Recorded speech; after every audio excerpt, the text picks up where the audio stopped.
Vou fazer a pergunta para o Datena.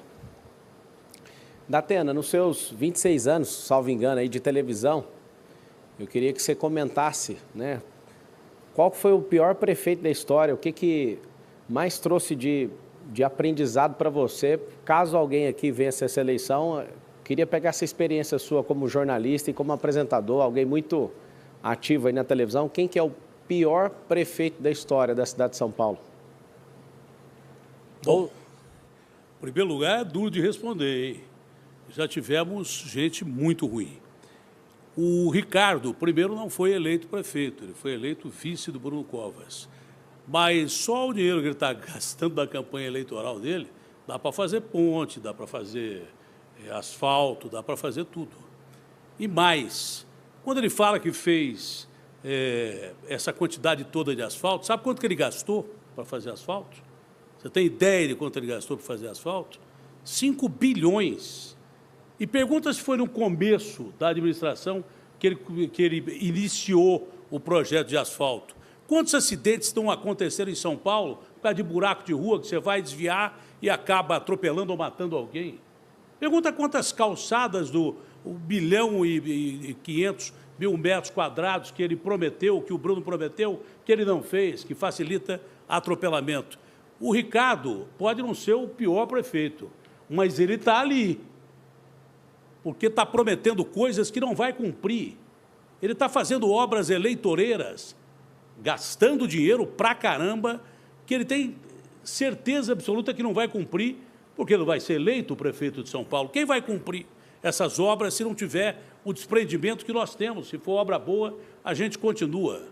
O Ricardo, na verdade, que me perdoe, nós tivemos vários embates, principalmente no campo do jornalismo, e dentre esses todos embates, eu sempre coloquei a minha posição em relação à administração dele e não poderia voltar atrás aqui.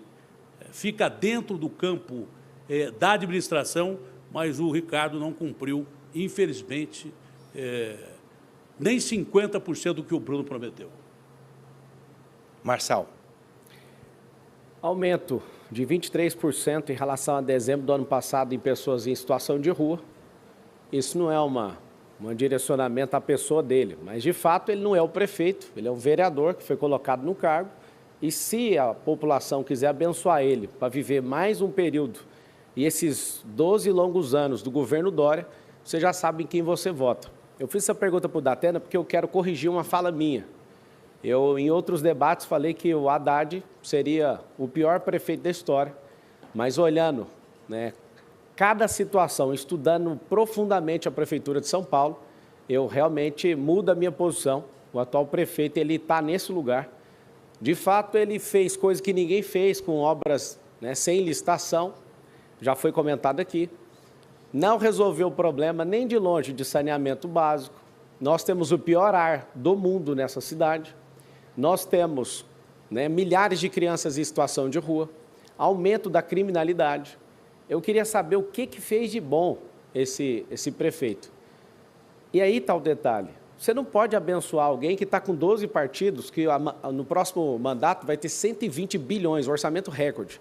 Vai ser dividido 10 bilhões para cada um e ele vai ser um instrumento de decoração ali. Por favor, entenda o momento que nós estamos vivendo. Não dê a capacidade de alguém que não é do tamanho desse cargo. Vote 28. Tréplica, candidato.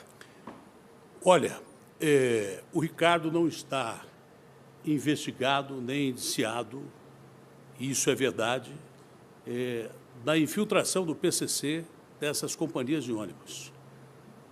Mas há muito tempo a cidade inteira fala, todo mundo diz que tem PCC dentro dos ônibus. Será que o Ricardo nem imaginava isso? Em relação às obras que deveriam ser feitas em período emergencial, 70% dessas obras têm suspeita de conluio. Inclusive, não vou ouvir o Ricardo tocar num assunto que você não pediu, me pediu para não tocar, porque é um assunto pessoal. Eu não vou tocar nesse assunto.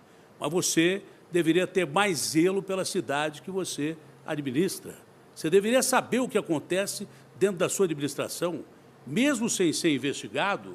Quando a gente for eleito prefeito de São Paulo, ou quem for eleito prefeito de São Paulo, vai ter a obrigação de analisar quem cometeu crimes com essas obras sem licitação e quem deixou cometer crimes com essas obras de licitação. Não pode um prefeito de São Paulo se omitir dizendo que não sabia disto ou daquilo. Omissão é pior do que uma ação ruim. Nada melhor do que você aceitar a situação, pedir investigação, como de fato você pediu dos ônibus, mas dessas obras há suspeição de conluio e não se sabe quem deixou esses bandidos entrarem no meio dessas licitações emergenciais, com empresas que, de repente, não tem ninguém trabalhando, que tem carros que são contratados, mas não tem ninguém para dirigir, e coisas que tais. Talvez sirva de exemplo para uma próxima oportunidade, se você tiver. Mas até agora não teve e dificilmente terá. Obrigado, candidatos. Próxima rodada. Pablo, eu já falei sobre as propostas que tenho e vou cumprir, de tirar a vergonhosa cifra de termos 1.300.000 pessoas que não sabem se vão comer até o fim do dia aqui na cidade de São Paulo. E quase 1.800.000 pessoas têm certeza que não vão comer. Em extrema pobreza. Como resolver isso? Pois não.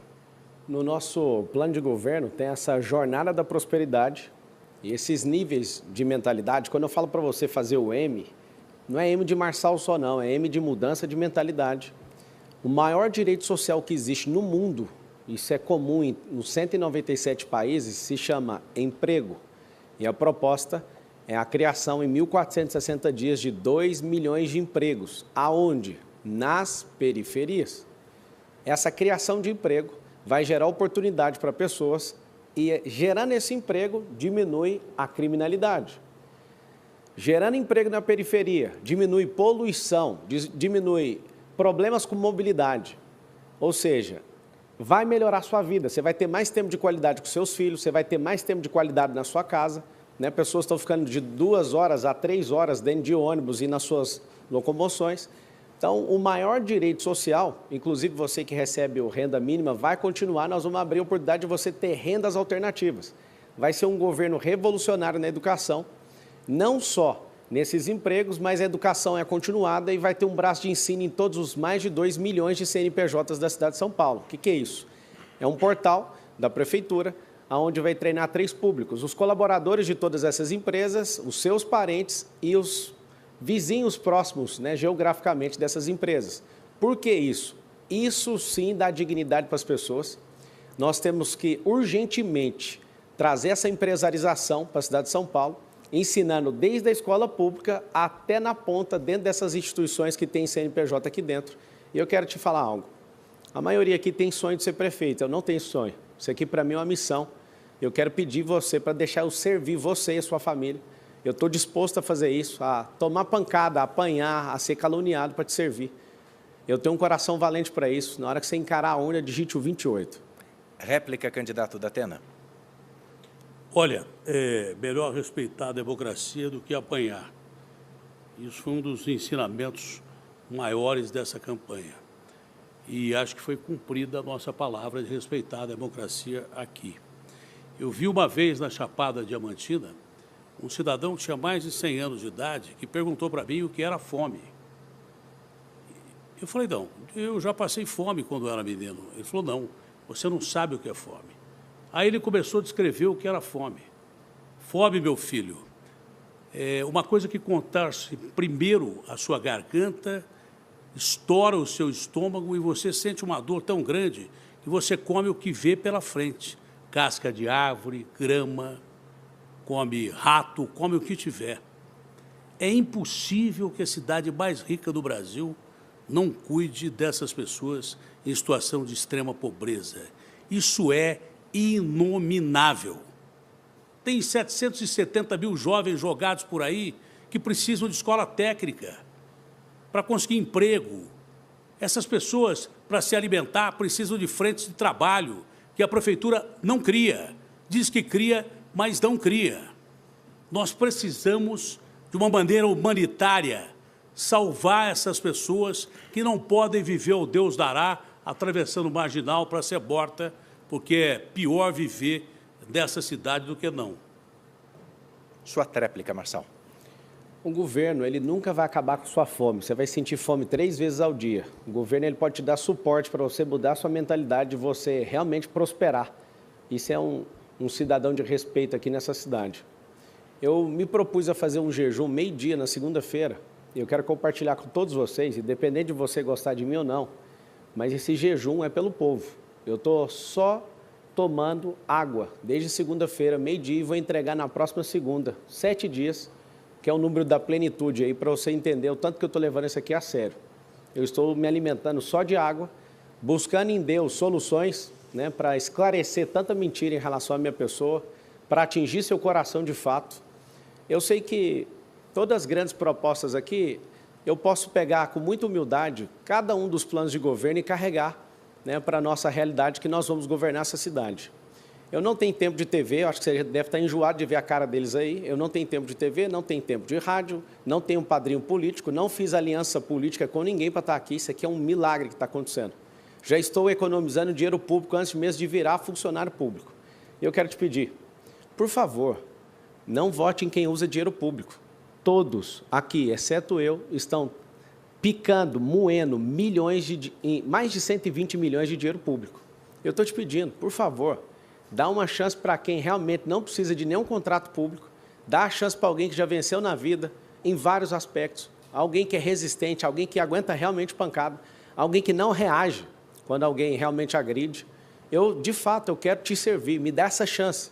Os marqueteiros estão fazendo você sentir um patrão até o dia 6, eles vão embora.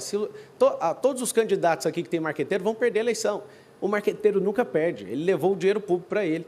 E você vai ficar a ver navios. Eu quero servir você, me dá essa chance, vote no 28, entra no Instagram, Pablo Marçal por SP, vamos continuar essa conversa lá. Confronto encerrado. Eu quero pedir apenas desculpas à candidata Marina Helena, porque demorei um pouquinho para vê-la acenando para o seu pedido de direito de resposta. Obrigado por você ter assistido até agora, obrigado aí pela Record, pelo debate de alto nível. Se você fosse comprar um carro usado aqui, de alguém, você já sabe, né? De várias pessoas aqui, você não compraria jamais. Se fosse para emprestar dinheiro, você já sabe que a maioria não vai te devolver o dinheiro. Se fosse para salvar alguém, precisar subir um prédio em chamas, poucos aqui você poderia chamar. Se fosse para gerir a sua empresa, só tem um aqui que entende disso. Você vai chamar uma pessoa só. Se for para chamar alguém que é econômico, que não gastou dinheiro público para estar aqui nessa campanha, você vai chamar quem? Você já sabe quem você vai chamar no dia 6 de outubro. Eu quero te pedir algo. Tem um encontro íntimo comigo aí nessa urna. Independente se você vai votar o 13 do PT, faça o seguinte, digite 28, respira bem fundo, e eu sei que você vai seguir seu coração e nós vamos vencer no primeiro turno. Entra aí no Instagram, Pablo Marçal por SP, e o número é 28, 28, 28, 28 e 28. Candidato Pablo Marçal, que recebeu uma advertência logo no começo, pediu desculpas e, assim como os oponentes, ajudou a trazer ao público propostas, projetos e fazer desse um debate de alto nível, não é? Isso, e quem está de advertência é o prefeito, né, por estar sendo investigado pela Polícia Federal na máfia das merendas. Acho que isso aí vai acabar dando cadeia para ele, logo depois que ele sair da prefeitura. E eu quero pedir para você não aprovar a continuidade dele nem desse governo do Dória. Eu me coloquei à disposição para servir vocês, o número é 28, e quero fazer um desafio para o eleitorado paulistano. Tem um momento de intimidade comigo ali na cabine eleitoral, digite 28. Você que quer votar no PT, que é o número 13, antes de digitar esse número, digite o 28, me encare, respire bem fundo e confirme que nós vamos levar essa cidade para uma revolução, né? Educação, criação de empregos, 2 milhões aí nas periferias. Nós vamos, de fato, transformar a escola pública na escola olímpica. Seu filho vai ter identidade esportiva. Nós iremos fazer com que a sua vida seja melhor e lá dentro do plano de governo tem um plano para você prosperar. Então, muito obrigado. E fica aqui um convite para o Ricardo Nunes explicar para as mulheres dessa cidade por que a esposa dele registrou um boletim de ocorrência em relação à violência doméstica. Ele nunca responde, 100% das perguntas do debate não foram respondidas. E, por último, aprender um versículo para ver se toca aí no coração dos católicos e dos evangélicos. Ninguém é bobo, Ricardo Nunes. Chegou a hora de colocar alguém do tamanho desse cargo, alguém pequeno demais, não dá conta de tocar essa cidade. Um beijo para vocês e que Deus tenha misericórdia da gente aí na urna. Obrigada pela entrevista. Boa noite para o senhor. Obrigado.